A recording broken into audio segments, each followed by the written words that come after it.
On TV, on radio, and on your smartphone. This is Talk TV.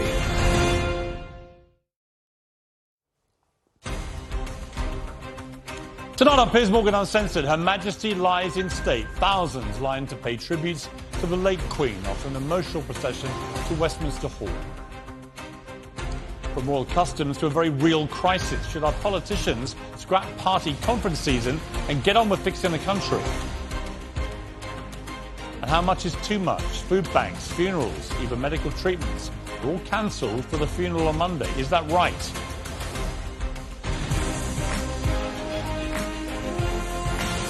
Live from London, this is Piers Morgan Uncensored. Good evening and welcome to Piers Morgan Uncensored. Another emotional day for the country. Another day of Britain doing what it does best. Pomp, pageantry, class and remembrance for the greatest of all monarchs. I don't know about you, but I watched that procession of the coffin today with a lump in my throat. It was incredibly moving. And it really did show us at our best while celebrating one of the worst moments that we've had to deal with as a nation. It's felt like the world's been on pause, hasn't it, since the late Queen died? And quite rightly. The death of any head of state, never mind one as beloved and enduring as she was, is a moment of history. We've all been living that history in real time with the respect and affection that this moment commands. But it was only 8 days ago that the new Prime Minister shook hands with Her Majesty and took charge of a country that, frankly, has been falling apart at the seams. And as much as we've stitched ourselves together to get through this latest blow, there's an unholy mess waiting on the other side after Monday's funeral. I've got no issue with Parliament being suspended for these days of national formal mourning. But it's unfortunate they've just spent 7 weeks on summer holiday in the worst cost of living crisis in memory. And frankly, it's utterly ridiculous that they're about to pack up for another 26 days so they can have their party conference season. For the uninitiated, party conferences are like music festivals for political swats. They all cram together in big sweaty halls, listening to pointless self-aggrandising outpourings about why they're better than the other side. And then they all go and get blind drunk, night after night after night. Is that what this country needs right now?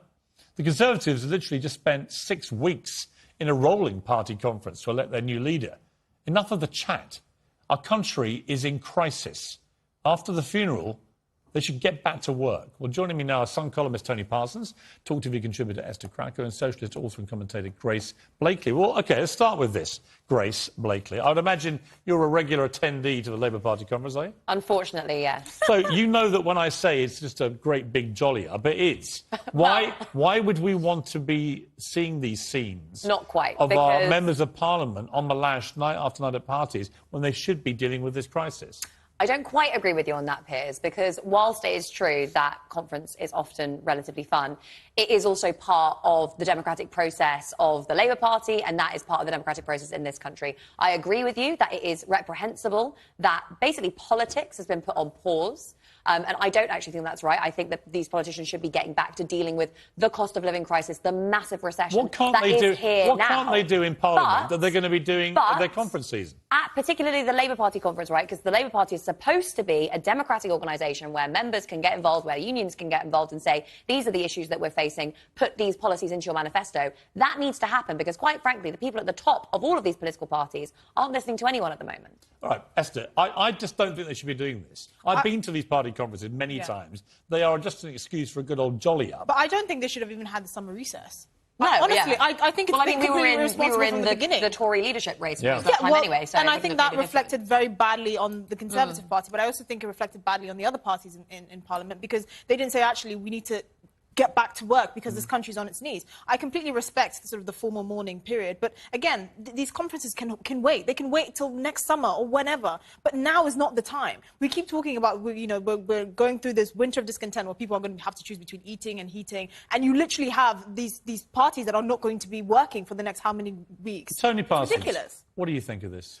I can't object to the party conferences going ahead because I'm not sure who they are. I don't know. I don't know if Keir Starmer supports the strikes or he doesn't support the strikes. I don't know if it's a new Labour Party or if it's just a Jeremy Corbyn tribute band. I don't really know if the Tories have recovered from Boris Johnson's Greta Thunberg tribute act. I really think it's important that identities of these political parties are defined before the next general elections. They might argue, well, that's why we have the party conference season, to actually, work out what it is. But I don't think they've got time to be in this vanity project. Most of these party conferences, I would say 90% of the speeches are completely irrelevant to the national interest. A lot of it is young politicians wanting to make a name for themselves.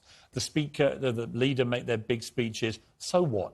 I want to see them in Parliament thrashing out the way to save this country from what could be very, very quickly the most serious financial crisis we've ever faced. I think the idea that people are going to be choosing between heating and eating is kind of behind the curve, really. I think that there are going to be plenty of people that can't afford either. And well, but there already are. So I think. Do you think Liz Truss's policy on energy, for example, it's a gigantic sum of money she's committed to bailing people out with this cap on energy? Will it be enough? Is it the right thing to do? Well, are we creating a massive rod for our back? They should have kept the Brexit promise, which the great Gove and Bojo Brexit promise was to scrap all the EU green tariffs, scrap the VAT on energy bills. Well, they've already done that as part of this package, and it's not nearly enough. And then, scrap more, scrap all. You can't get that way. Yeah. You can't get there with just scrapping extra taxes. The issue here with this plan, and this is why Parliament needs to be in session to scrutinise this plan, to scrutinise this legislation, because Liz Truss has effectively just said, let's give £150 billion to the energy companies, right, particularly to the big energy companies, the fossil fuel producers, and cap people's energy bills at £2,500 a year. Fine with the cap, but it's not actually a cap. It's a massive subsidy to some of the biggest and most profitable corporations that we have. I do not understand why she didn't do a windfall tax on the energy companies. They shouldn't be making any profits right now. Even the windfall tax, because the thing is, unless you're willing to tax these companies at 100%, which they won't do, it's completely unrealistic. The windfall taxes actually make up a very small. Well, then so you ask them to contribute something. The point is, not that the state just gives the money that they then give to shareholders. By the way, when the state gives money, what we're really doing is we are going to have to pay this back. We're giving money to BP shareholders. But the thing is, this is actually the most fiscally responsible thing to do at this critical moment. And the reason for that is, if you cap it, right, if gas prices fall, the difference that the taxpayer actually has to pay is less. If you just say, we're going to give families £1,000 a month, you have to stick to that commitment for however long, regardless of what the market prices for gas are. So actually, if the prices fall, we pay less. As a Brexit supporter, it seems to me, I took a position that I voted Remain. I wasn't completely sure. I found it was a very complex argument. My gut feeling was I'd rather stay in Europe. And my issue is that we've had the pandemic, which skewed every way of analysing it, really. But as we've come out of that, as we get back into real life, the number of people who say to me, Brexit is causing me problems, massively outweighs the number of people saying, thank God for Brexit, it's really helped me in this way. Yeah. At some point, Brexit has to work, doesn't it? Well, I think it's in the last chance saloon with this Remainer Prime Minister, because for me it's a massive disappointment. Yeah. For me, I feel the promise has been completely betrayed. Who do you blame for that? I blame the politicians that sold us Brexit and didn't keep their promises. Boris Johnson? Yeah, Gove. And for me, the benefits have not been worth the pain that it's caused. We have terrible relations with, there's a ground war in Europe, and we have terrible relations with France. Yeah. It's insane. It's absolutely. I thought what she said about friend or foe was so stupid. Grace, let me ask you. On Brexit, Labour's position under Keir Starmer has been, we won't try and reverse it. But is there going to be a moment, not necessarily right now, but when we have a clearer run at analysing whether Brexit is working, if it demonstrably is against the national interest, and we can't seem to make it work, is there an argument for Labour to be a little bit more aggressive and say what I suspect a lot of the polls are moving to, which is actually maybe we should have another referendum on this? Look, Brexit tore the Labour Party apart. And it tore the Conservative Party apart in many ways. It tore the country apart. And I think going back over it and trying to rehash that referendum vote is not a good idea. Because the thing about Brexit was that the actual vote said one thing. And after that, there was a process. The Brexit was always a process. It was never a fixed thing. That was in the hands of politicians, and it was up to them to try and manage that process in the national interest. They resolutely failed to do that, at least in part because of the massive divisions that there were within major political parties. And obviously, the Remainers within the Labour Party basically brought down Corbyn's government, Corbyn's leadership of the Labour Party. The problem is Liz Truss's heart is not in Brexit. She voted Remain. Yeah. So I just don't think she's going to be... I think she's an advocate for it. I think she's made that... She's got the zeal of a convert. I disagree. I think she is. Very diplomatically sound. How can you possibly say that insult one of our greatest allies, France? I mean, this is someone who's... I want to move on. I want to move on to True. the national anthem. I had a big problem with all the football being cancelled last weekend. I thought that was the right I should have moment. cancelled it this weekend. Well, if you're going to do it, cancel this weekend. But they didn't. And so now you've got a few games back on, Interestingly, they've announced now that at every Premier League game and league game, actually, here, there's going to be, when they're played over the next few days, there will be a minute's silence. They'll then play the national anthem. And then on the 70th minute, there will be applause, which I think is a great thing for football fans to be able to have their chance to pay tribute. But interestingly, UEFA, who run, of course, the Champions League and the UEFA leagues, they have said you cannot play the national anthem. And what's been quite interesting is people have decided to take on UEFA. So tonight, Rangers were playing Napoli, and this happened.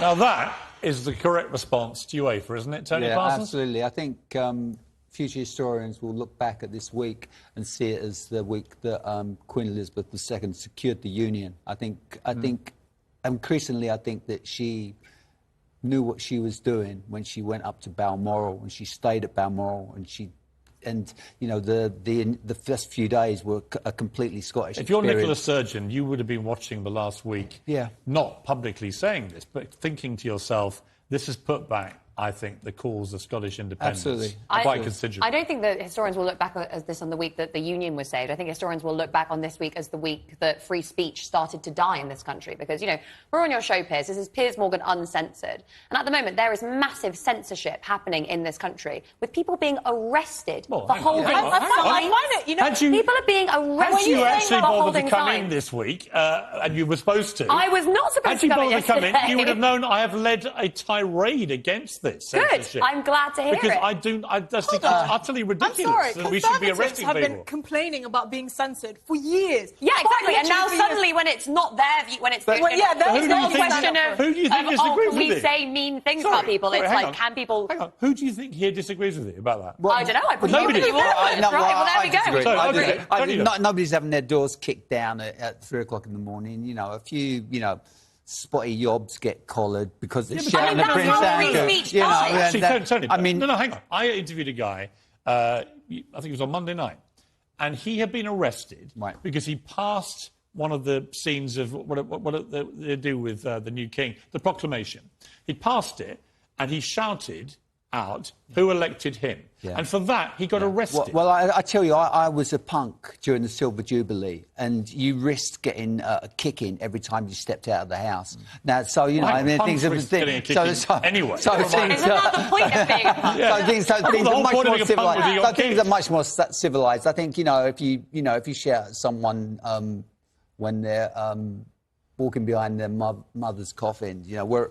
part of the world I come from, you're lucky to keep your front teeth. Never mind but getting Tony, it's an interesting point, arrested. Because even if that person is marching in a public display of the royal family, who has just paid a woman who he claims he never met $10 million to make a court case go away. Imagine if he had met her, it'd be really expensive. No, exactly. But my point being, this is probably the most serious allegation against a senior royal in my lifetime. Yeah. He paid all these millions to a woman he claims he didn't meet, who made serious allegations of sexual assault against him, and there he is marching in a very public way. Is it actually that outrageous that some members of the public were really offended by Andrew's presence there? I think that... I saw the footage of the guy, and I just think that there's, keep it in proportion. The guy wouldn't stop. He kept on.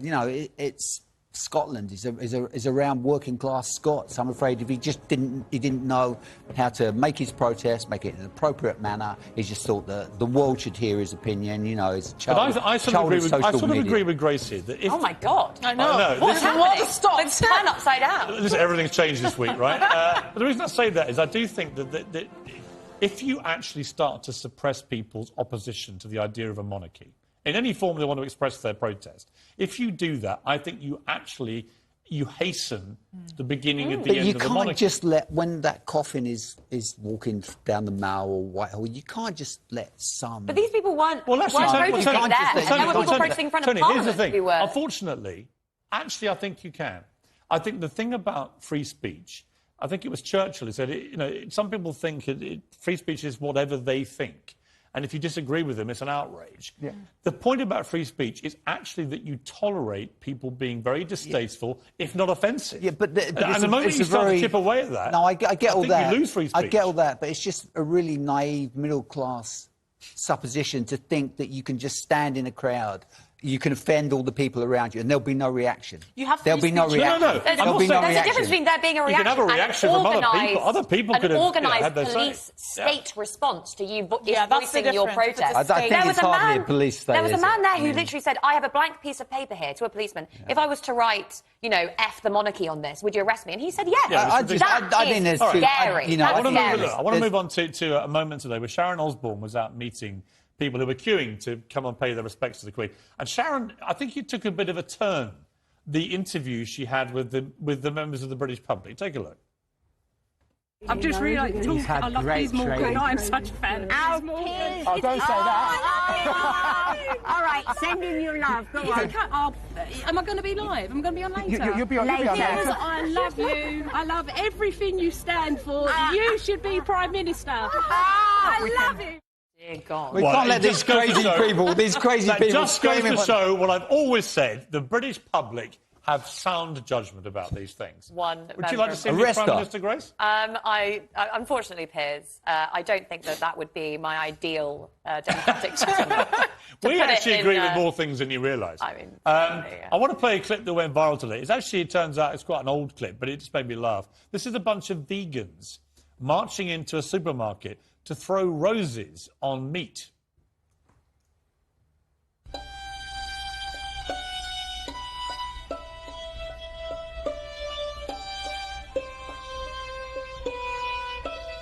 Roses, real roses, onto slabs of meat, apparently in honour, as an honour for the fact that the animals involved had lost their lives.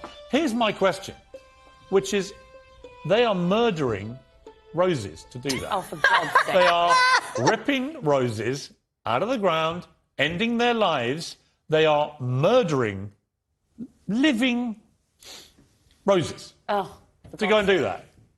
Outrageous. Who thinks of the roses in this? Do you? I mean, for God's sake, Piers, I'm not even a vegan, and that's a silly argument. Quick question before I let you go, because we're going to throw you out in a minute for someone who likes the royal family. Again, I haven't even mentioned that yet. Republican. The issue of migrants is not going to go away. We've had record numbers coming over the channel. Everyone agrees this can't go on like this. You can't have the numbers just exponentially rising. Everyone thinks it's horrifying and dangerous, especially for the young people that are coming over as well. What do we do about this? The Rwanda plan seems to me completely, for want of a better phrase, dead in the water. The dumbest idea. I mean, it's the dumbest idea of all time. Right. Rwanda. It's never going to work. It's wrong on every level. It's never going to work legally, morally.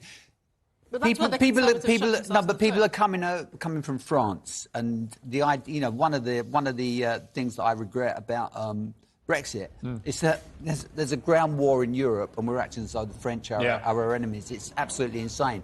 One of the best speeches about the death of the Queen was made by Macron, and I share the standard France, the standard view of Macron as someone who smeared the Oxford AstraZeneca vaccine. Totally unforgivable. Yeah. We gave a beautiful, generous great tribute, a country speech, that sensibly got rid of their monarchy several hundred years ago. Okay, so what do we do about the sheer volume of people trying to get into the country? it's illegal, but I believe in asylum, I believe in the refugee system, but clearly our system is not working. You can't just have an open, but porous border of people coming in like the this. only moral solution is that you smash the gangs. You smash the gangs. Right. But I mean, again, this is always brought out as a solution, and it's impossible because you're arguing to fight ground wars in other countries. It has to be you possible. need to have, again, a sensible system of asylum for people who need to come here because, let's say... But we've tried everything. What is that sensible system? And those we people haven't tried don't need everything. to come here because they're young, able-bodied men getting ahead of the queue in front of women. What we're seeing right now, in terms of the energy crisis, the food crisis, this is just the beginning of a global crisis associated with climate breakdown that is going to see millions of people forced to move away from their homes. We need to come up with a solution that allows people to move when they need to move. Anyone can say basically, we need to work together as countries that are on the receiving end of migrants. By the way, the vast majority of migrants are in countries in the global south, next to countries that have long-term conflict. What is this solution? It means, we need to basically come up with a way of sharing out the burden of hosting. And actually, it's not even often a burden because, let's be real, we are running out of workers for the NHS, for social care. And if we halt immigration, then there is just not going to be anyone coming in here. Have you spared a thought to what social cohesion would look like if you have all these people from different parts of the world just gate crashing their way to the UK? We are already a diverse and multi-ethnic country. But you have to having a stable process of managed migration that allows people to come over here. We don't have a stable process. Work in our NHS. We have tens of thousands of people coming over on little dinghies. If the Queen was, a mother of someone, just a normal person, who would be looking after her? It would be a Filipino nurse. It would be a nurse from somewhere in Eastern Europe. Do you think the people coming over who we really need come here perfectly legally? No, exactly, and that's why we need to have a managed system. We're not talking about migration. We're not talking about the legal process of immigration, which is to come. We are. We're talking about people who don't come here through the legal process. Well, exactly. We're talking about the whole thing together. Which is always, are you under the impression that always been the case? Are you under the impression that these people coming in dinghies are doctors, engineers, and people who can work for the NHS? Some of them actually are. When you come is that why they're coming illegally? Well, yes, because they've often been, booted out of their country. They've been forced to leave. It's completely true. I think we should always leave. We should always leave Grace Blakely with someone calling her ridiculous. So I'm glad it was you, Esther. Grace, we're going to lose you because you don't want to talk about anything to do with the rules. You don't care. I don't mind talking about them. I don't care. And also, I'm a Republican. I think that this should be the point at which the monarchy ends. All right. Well, I think exactly. We've called you ridiculous. Now we're booting you off. So that's fine. I'm quite happy to be booed off. Thank you very much, Grace. As always, a joy to see you. Well, coming next, you two can stay. Already criticised for his frustration with various types of pen, should King Charles be held to the exact same standards as his late mother? We'll debate that after the break.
Well, it was the longest apprenticeship in history, but King Charles III is here as our monarch. It's going to take some getting used to for everybody, including himself. The new sovereign's already faced criticism for his past record of asserting political opinions, as well as negative press this week about redundancies at Clarence House. He's also been lambasted by the traditionally sensitive corners of the internet for his frustration with the leaking pen. The late Queen have reacted in the same way, asked the trolls. Well, probably not, but should King Charles face constant comparisons with his mother? Is it time to embrace King Charles for the man he is, rather than the woman that his mother was? Well, joining me now is King Charles's goddaughter, India Hicks, plus Tony Nestor are still here. India, thank you so much for joining me. You are going to be at the funeral. You're also going to be at the committal of the Queen's body at the very end of this extraordinary period of mourning. What are your feelings about all this as someone who's obviously so close to the family? I think that we're seeing, in general, an overwhelming unification of people wanting to pay their respects. I think you've been highlighting a few incidences here and there. I think we can all agree that our kingdom, our Commonwealth and the world have come together to really thank an extraordinary woman for the job she did.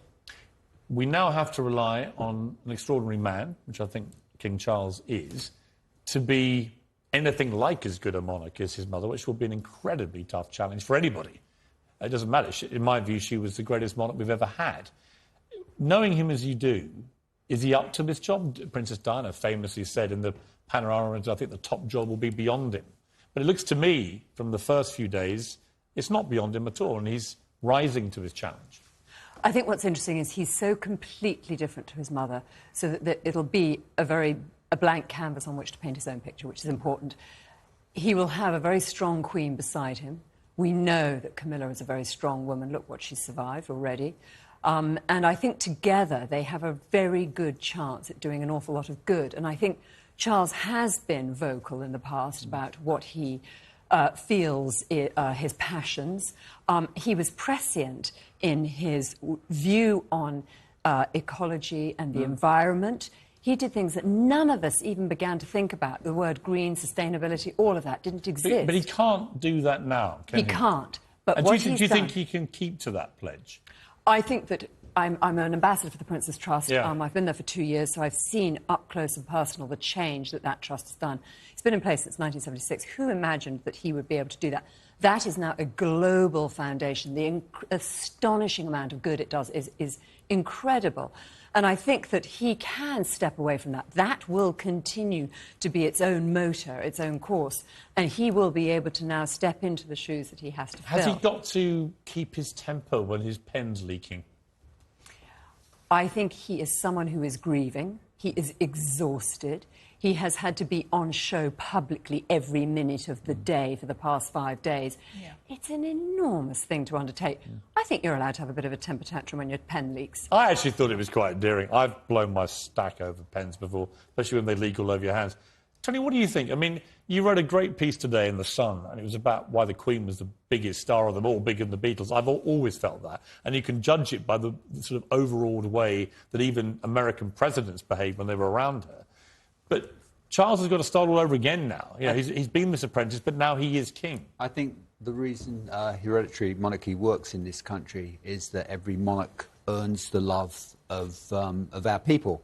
And I think that the Queen, to me, what's incredible is that she became more important in her extreme old age. You know, she was absolutely... I can't remember one word that a politician or celebrity said during the COVID pandemic, but I can remember with total clarity those 2 4-minute speeches in the spring of 2020. Yes. 2 4-minute speeches, unless, you know, they're so brief, so devastating. You know, just those words, you know, our streets are not empty, they're full of love, seared into the national consciousness. Yeah, my parents were not monarchists. My parents were not royalists. But the photograph where they looked happiest is when they were 20 years old, going to Buckingham Palace to meet King George VI to collect my dad's Distinguished Service Medal. Amazing. And they loved that king. They loved that shy, kind, brave king. Right. And you were saying about your mother that she's on the verge of a quite extraordinary, possibly unprecedented triple coronation.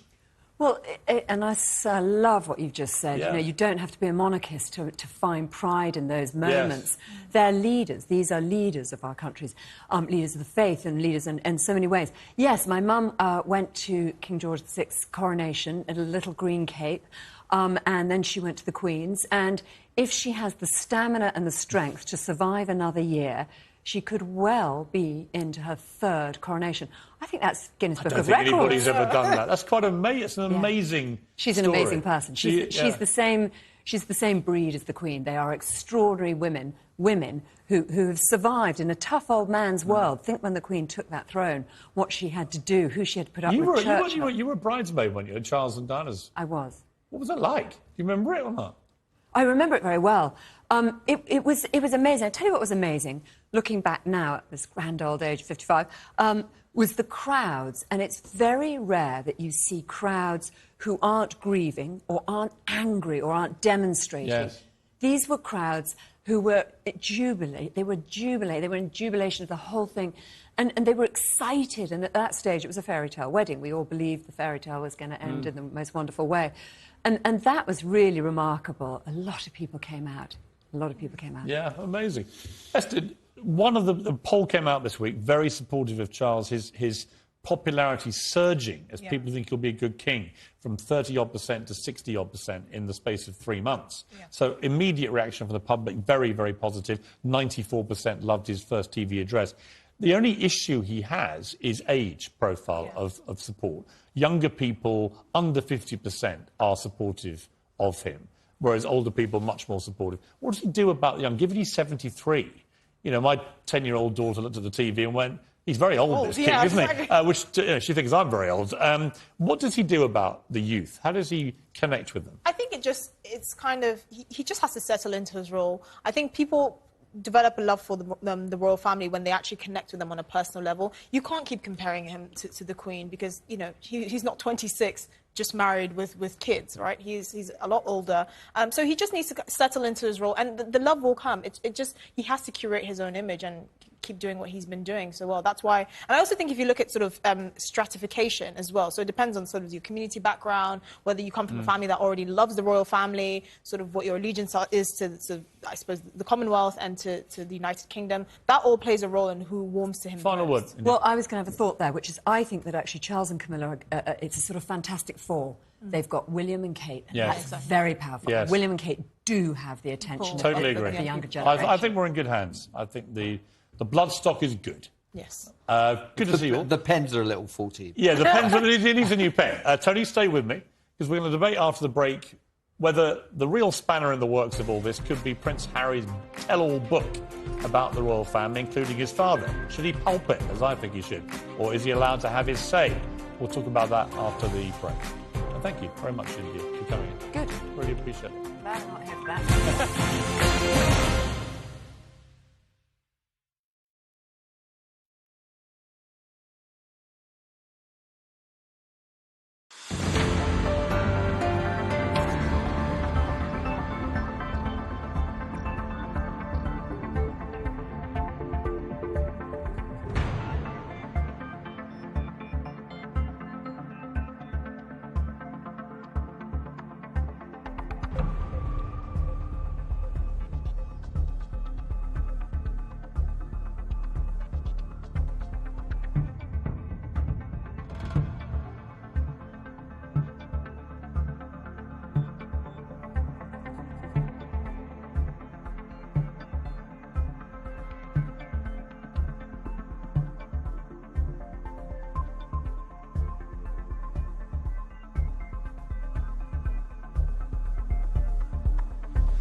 This is Talk TV.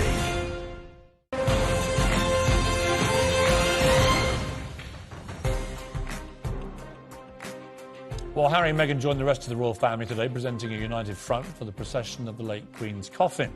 Princes William and Harry walked side by side behind the coffin as it left Buckingham Palace. The family entered Westminster Hall together. Oprah Winfrey has suggested that the late Queen's death provides an opportunity for peacemaking. Is she right, or is this just a temporary truce to get through a week that should all be about, of course, Her Majesty Queen Elizabeth II?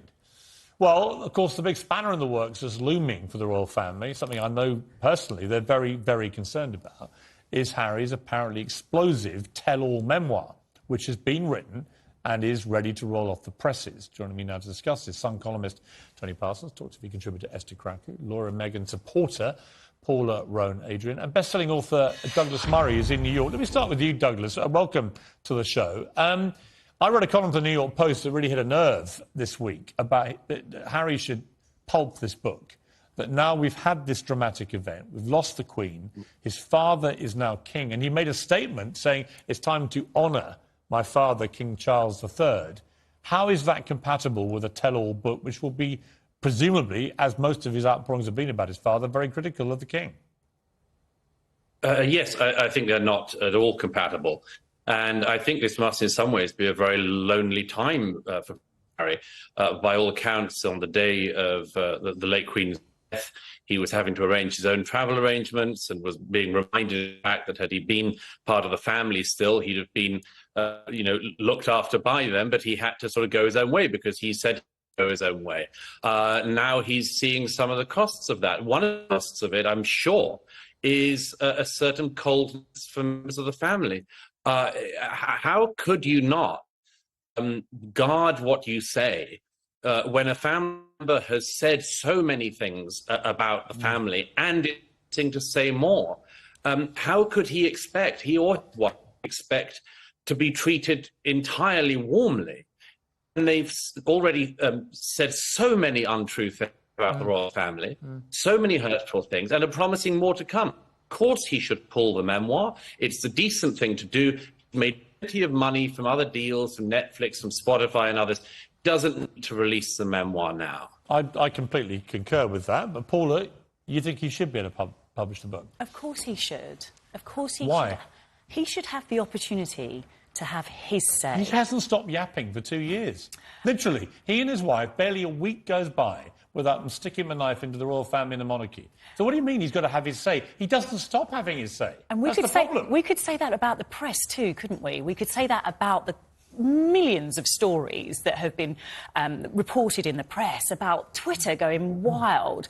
We know that reports have been done, haven't they? But when you have two members of the royal family constantly publicly attacking the royal family and the monarchy, of course the media are going to respond. People say to me, when are you going to stop criticising Meghan Markle and Prince Harry? When they stop attacking the royal family, is my answer. Just even in the tone, it's very aggressive. They're attacking the royal family. They are. Is that the case, or is it the racists. case that they are telling their truth, that they are finally What getting an opportunity, Paula, to have their say? There is no such thing as someone's individual truth. When Meghan Markle talks about my truth, it doesn't exist. There is the truth, which are facts, and there's everything else. And the problem you with don't that, have your own version of the truth. The problem with that argument is that is exactly why they needed to have this book, because you will deny their truth, and you can't continue to do that. Why should they be allowed to tell blatant lies about the royal family? Well, because they don't believe they are telling blatant let me give you an lies, example. and we let me give you an don't example. know. Meghan Markle told Oprah Winfrey that their son Archie was not going to be a prince because of his skin colour. That's what she inferred in that answer. Right? So now, you're very careful there, Piers. As you may now know... You're very careful there, Piers. That is what she inferred. Well, it's not obvious. what she said, which is how you started this conversation. It is what she said. And this is why we need to be careful, because this is such an emotive topic during this, of course, exceptionally sad period of time where we know that they are a grieving family and we know that they have done their absolute best to show a united front. I'm not talking about now. I'm talking about when this book lands. Tony, I think it's going to be like an unexploded bomb when this thing goes off. It's going to be something which has been ticking away. I know the palace are incredibly concerned. Much more so now Charles is king, because they also fear Harry might have a go at Camilla.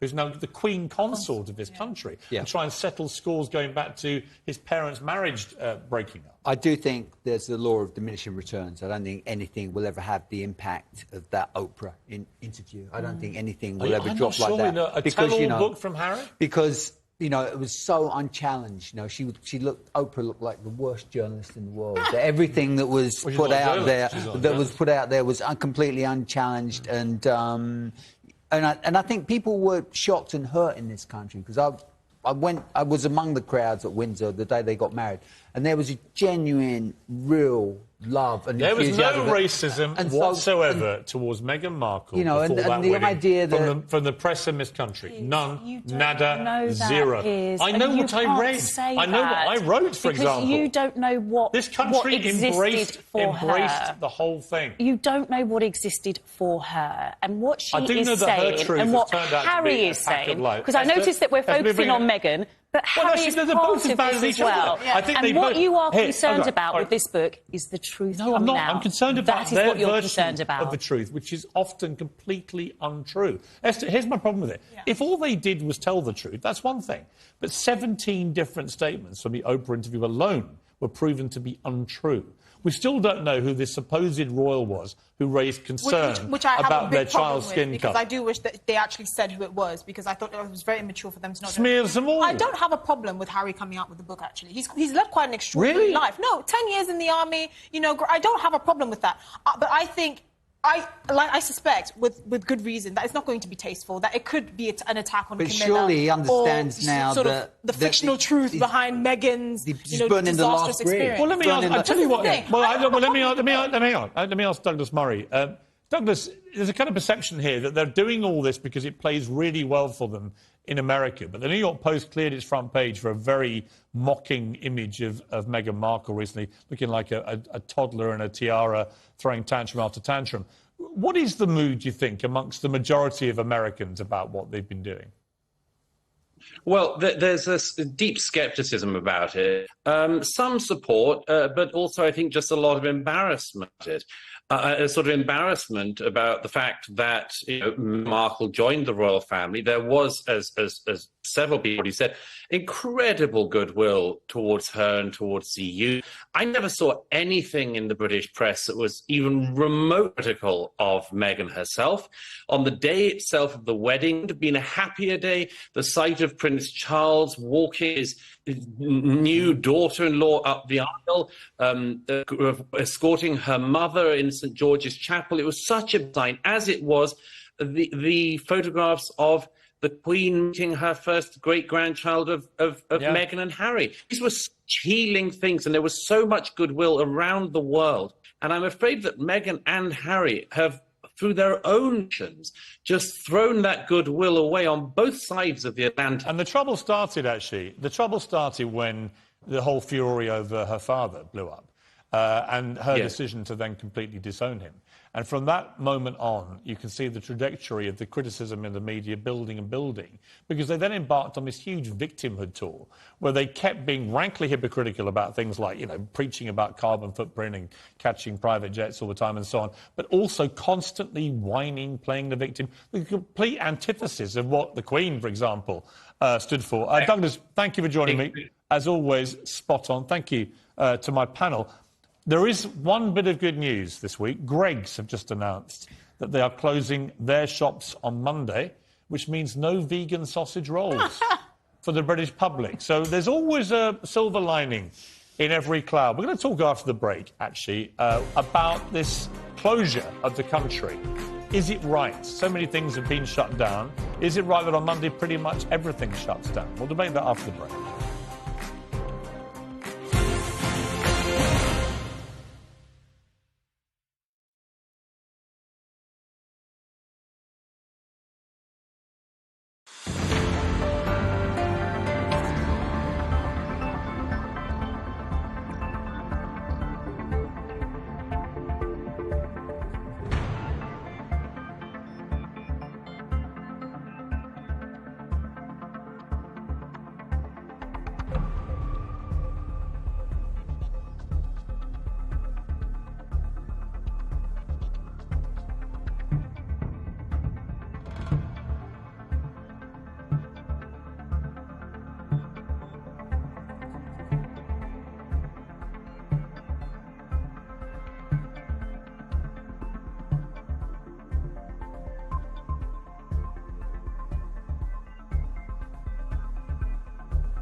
Well, welcome back to Piers Morgan Uncensored. The late Queen's funeral is, of course, a national holiday. The idea is that everyone gets to watch it and to say goodbye to our greatest monarch. It's a state occasion.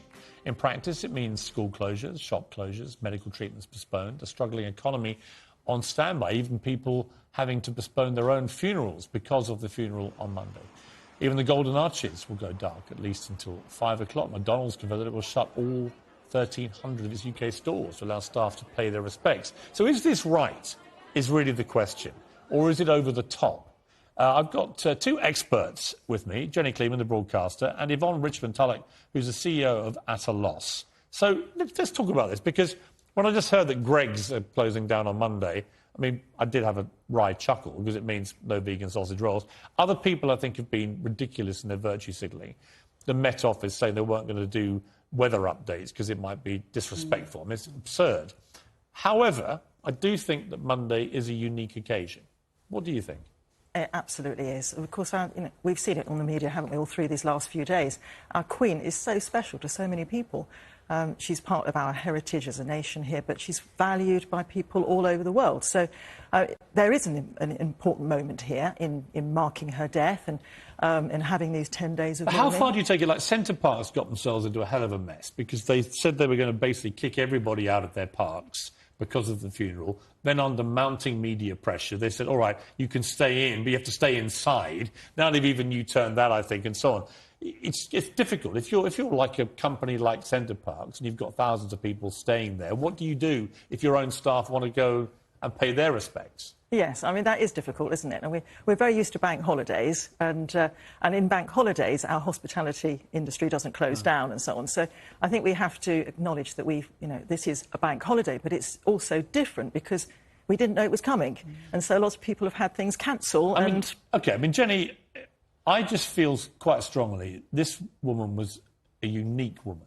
70 years on the throne. We can at least surely give her one day where the country does actually shut down and pays respects to one person. My concern with all of this is that it's been left up to businesses to decide whether or not to shut. And I feel that a lot of businesses are doing this out of fear of being castigated for doing the wrong thing or being seen to be or because their own staff want to pay respect. But there are ways that you can you can say, OK, if you want to go and be in the street, go and be in the street. If you want to watch the ceremony, you can watch it. We'll allow it to happen. But I feel like, for example, particularly with schools, I think schools shutting is a mistake. I think there's a real opportunity for kids to learn. You see, I couldn't disagree more. I really think that... I think every child in the country should actually be able to be at home with their family and watch How many this event. families, though, Piers, how many families do you think, given this bank holiday, are going to take their kids and educate them about constitutional monarchy? No, and a lot are going to watch the funeral together. A lot. I mean, I would Some say... may, I would say the vast majority of the country will actually watch the funeral. I think that if schools had a special day where everybody was watching it together and you could learn about the monarchy. My brother-in-law took a citizenship test to learn to come It's not like to this a country. pandemic where you're sending them home for months on end.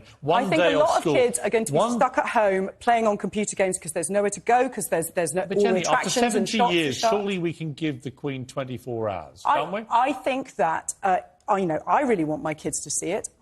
My kids will be watching the funeral, but the funeral ends at a certain point in the afternoon, and then I'm not going to be able to give them the education that they would have at school, where they would learn about this place in history. What are you talking about? Why can't you? Why can't I? Because I'm not a history teacher, and I don't know about constitutional monarchy, explaining. Bring them round to my house, and I'll give them a little. Thanks for the invitation. But I think most people, when faced with a bank holiday, won't be using it as a learning moment.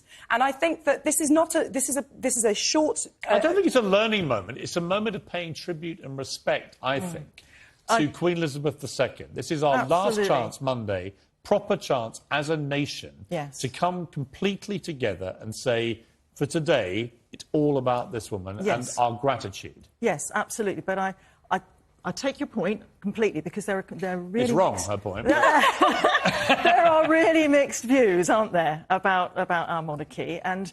Actually, it's a very small... there's a small number of Republicans. I think the thing about our monarchy is it works because we consent to it. The majority of us want it. And once it becomes something where you must have this attitude, you must feel this way, but we're not doing it all that. crumbles apart. No Republican-thinking person has to watch the funeral. No one's being forced to watch it, but everyone's being given the chance. And I think that is the right thing to do on this day. And that's the important I've got to leave it there. Ladies, thank you both very much indeed. Great to see you both. I appreciate it. That's it from me. Whatever you're up to, keep it uncensored. Good night.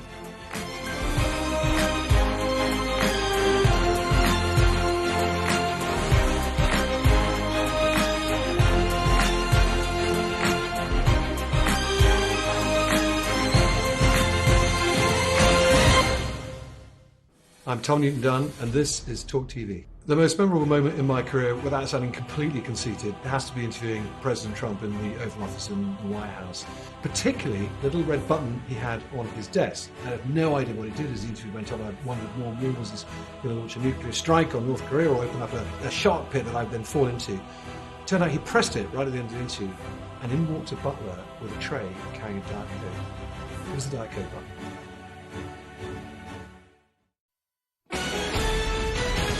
This is Talk TV News. Good evening, I'm Zora Suleiman. Tens of thousands of people are queuing through London right now to witness Queen Elizabeth lying in state. The gates of Westminster Hall opened at 5 p.m. for members of the public to pay their respects. There are warnings the wait time could be up to 35 hours. Earlier, senior members of the royal family followed the Queen's procession to Westminster Hall. King Charles, the Princess Royal and Princes William and Harry were among those walking behind Queen Elizabeth's coffin. As a mark of respect, McDonald's say they'll close their 1,300 branches in the UK on Monday, the day of the funeral. It comes after a number of shops, supermarkets and gyms say they'll also close. That's all for now. We'll have more after the talk.